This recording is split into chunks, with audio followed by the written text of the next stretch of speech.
Hello everyone. So I'm from the Climate Change Mitigation Team at the OECD. And today I'm going to be talking to you about long-term low-emission development strategies. And I think what we've seen in the morning is that the Paris Agreement affords a lot of flexibility for countries to adapt their mitigation strategy to their own local circumstance. One of these tools is the nationally determined contributions, and the other one is low-emission development strategies. And what we did at the OECD is we analyzed 3 countries' existing low-emission development strategies. So LTLEDS, the abbreviation that I'll use throughout the presentation. We looked at France's national strategy. We looked at Germany's national strategy, which we heard a bit about from Anke this morning. And we also looked at the UK's clean growth strategy. And we looked at 3 aspects of this procedure. We looked at the process that these countries use to create their low-emission development strategy. We looked at the document itself in terms of the commonalities, and we also looked at the aspects of implementation. And we basically undertook our analysis via a series of interviews, reading publicly available documents of different people who are involved in the different stages of the process, and we sort of identified best practices on the process of creation, the document itself, and how to best implement. And some of the themes that we found are actually, you will sort of reiterate a few of the messages that we've already heard this morning. And essentially we got involved in this in terms of helping Israel draft its long-term low-emission development strategy. And so this was sort of to provide the relevant background that they would need. And we're also very willing to cooperate with other countries who may need assistance in terms of developing their strategies.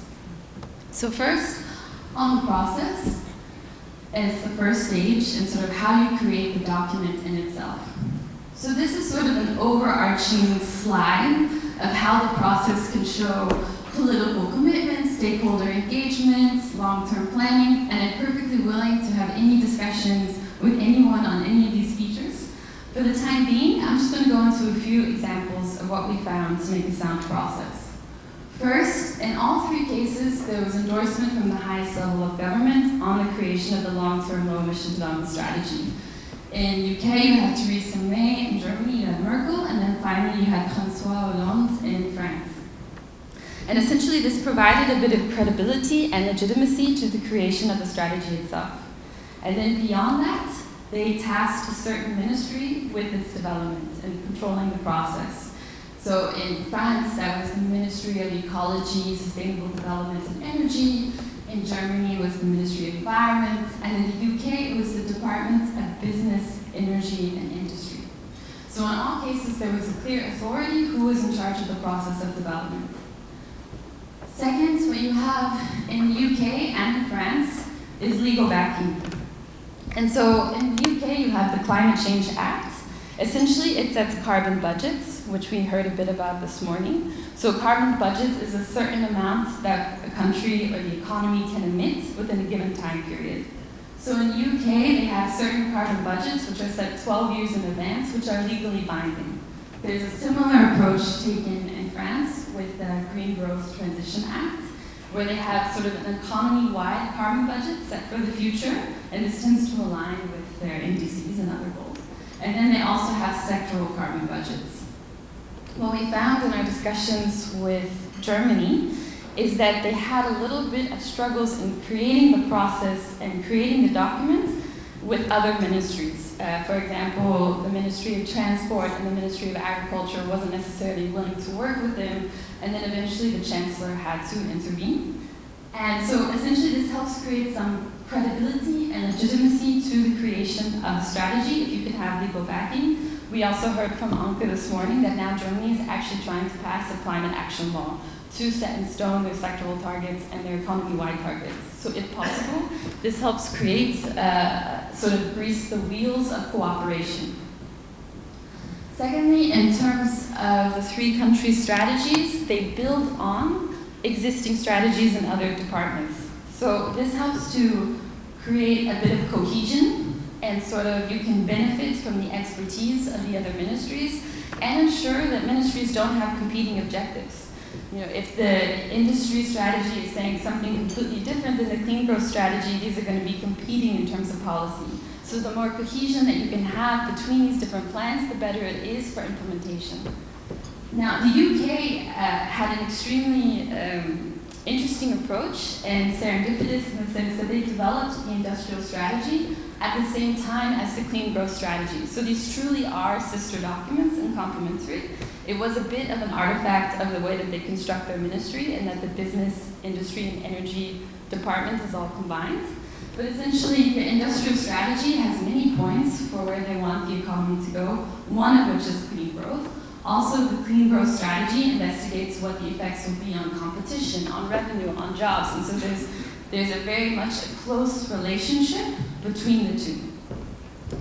Next, what we found and what we hope to sort of argue for any country or any local government or any city that is thinking about this is to apply a well-being lens, just the creation of a long-term low-emission development strategy. What we mean by that is, I'm just trying to pause. What we mean is that we saw in France this year, and we're seeing in other countries, that there is a bit of an opposition to mitigation. In France, it was with the Yellow Vest movement, the Gilets jaunes.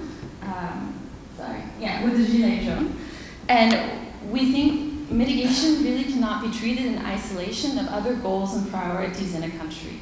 And so what we argue for is to apply a well-being lens and to constantly be thinking about what the impacts are on the well-being of citizens.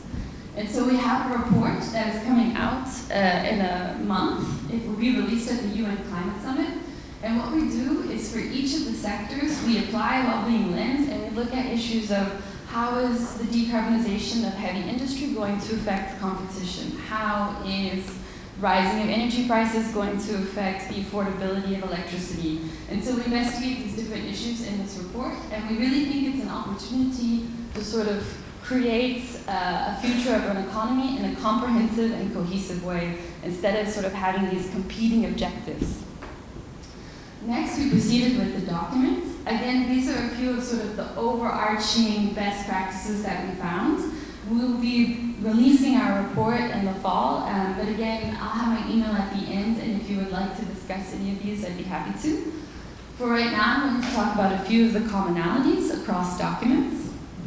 First, what we found is that all documents had a long-term target, so they basically start with where they want to be in 2050, and then they work backwards and say, okay, well, what are the intermediate targets that we need to get there?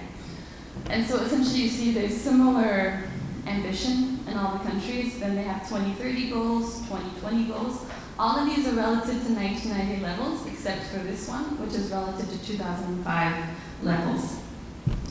Moving beyond that, in the document itself, countries had different strategies with how they approach sectoral targets. So in Germany, as we saw this morning with Anke, they set very specific targets that they want each sector to reduce, as well as France has set very specific goals. Meanwhile, the UK has rather liked to leave it open and sort of provide indicative ranges on where these sectors can go. Their reason being is that we want to provide flexibility. We don't want to determine exactly where each sector has to go. We want it to sort of follow their own path and their sort of technological innovation and evolution.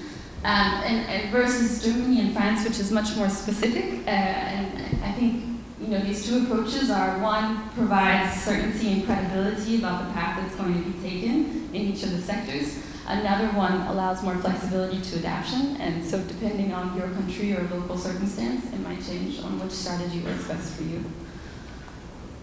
We also thought all of the strategies had a clear vision of the future. They always present their sort of low carbon transition as an economic opportunity. And in general, everyone presents it as saying, for our firms and for our economy to be competitive, we need to transition to a net zero economy, otherwise we will be left behind. And so I think this clear vision of a future can be very important to bringing different actors on board to the low emission development strategy.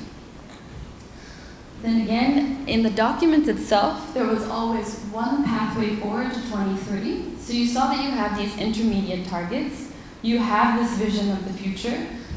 Even if the process itself involved many different modeling exercises, in the document there was only one. And I think that's very important in terms of providing parsimony for different actors in the economy to know where it's going.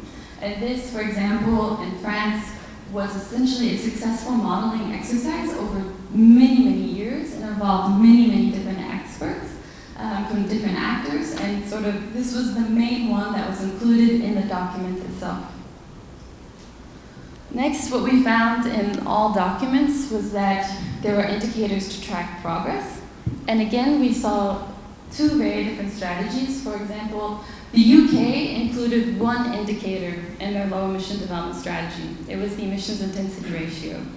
Versus France, which has chosen to include 184 indicators in their document. And these address several different issues. One set of indicators looks at results, so what is our performance of different GHGs? Another set of indicators looks at the context, what's happening in terms of patents of technology, what's happening in terms of the economy. And another one is policy level indicators, so pilot indicators such as what is the number of electric vehicles, what is our number of buildings that we've retrofitted to be energy efficient. One question is, so this is much more data intensive than the UK approach. It's also a little bit more complicated to follow, but then at the same time, they have a very good overview of the situation. Also, in our upcoming report that will be released in September, we have indicators for tracking how mitigation in each of the sectors will affect well-being. So we have indicators for affordability, we have suggested indicators for competition, which may prove useful for anybody's low-emission development strategy. Other commonalities that we found across the documents is in the document, it assigns clearly who was responsible for implementation. So it's actually saying, okay, how are we going to put this document into practice? And so we think that's a very key piece to developing a strong document. We also saw links to other strategies. So again, as the process itself, if you're building on other existing strategies, it's good in the document to say how you're doing this. Also, the documents propose clear recommendations, action items, and policies for each sector. And so, and in some cases, for example, in the UK, they actually had a timeline for which policies they were going to implement when, which department was going to implement them. So this can be to varying degrees of detail, but this is very useful to creating a solid document. And then lastly, each of the three strategies had a recommendation of how the LEDS would be implemented and revised over time.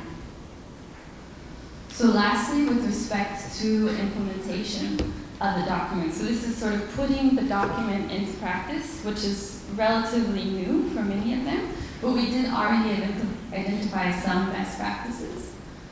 Again, these are sort of the general principles. So first, with respect to implementation, we saw two very different strategies. So in the case of France, they had a very decentralized approach. So the national government created the long-term low-emission development strategy, and then they put sort of the implementation on each of the regions. So in France, what you have is you have about 400 territories, and each of these territories were tasked with implementing the different action items in the low-emission development strategy. And the national government or the French government provided financial assistance to these territories to implement the plan. For example, about 500,000 euros to start off, and then if certain territories were showing a certain level of ambition, this financing could increase to about 2 million euros. So it's a very decentralized approach. Basically, the federal government is saying territories need to implement this plan, but at the same time, they're providing resources on how to implement it.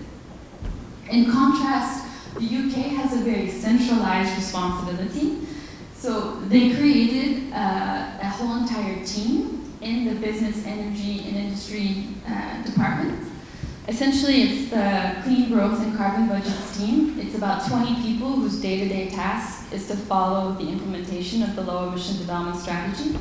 In addition, they created an interministerial council. So this is not only between the departments who created the plan, but also with trade, also with agriculture. And this is where the findings from the Clean Growth and Carbon Budgets team are sort of used. None of this information is public, but it essentially allows a level of cooperation between the different ministries on how to implement the plan. In addition, we found a good way of showing political commitments and having solid monitoring and reporting is to have independent advisory bodies. So in the UK, you have the Committee on Climate Change, and in France, you have the High Council for Climate. Each of these are independent of government. They publish annual reports on the government's progress on the low emission development strategy. These are publicly available to any actor. And so this provides a certain amount of legitimacy and accountability. Also, it helps to resolve the time and consistency problem between administrations if you sort of have this constant body that is always there monitoring progress.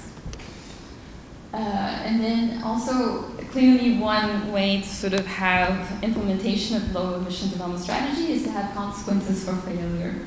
So in each of these, the Climate Change Act and the Green Growth Act, there is the threat of judicial review if the government fails to meet their carbon budgets. So clearly this means that the government has an interest in sort of seeing the low emissions development strategy is actually implemented. So these are some of the best practices that we've identified so far. I hope it's useful, and we will have this report published in the fall, so you can read the whole entire analysis in greater detail. And also I'm very willing and hopeful that people will approach me and discuss if you have any questions. The OECD is very willing to cooperate with member countries and non-member countries, local governments and national governments. So I would be happy to continue this discussion. Thank you very much.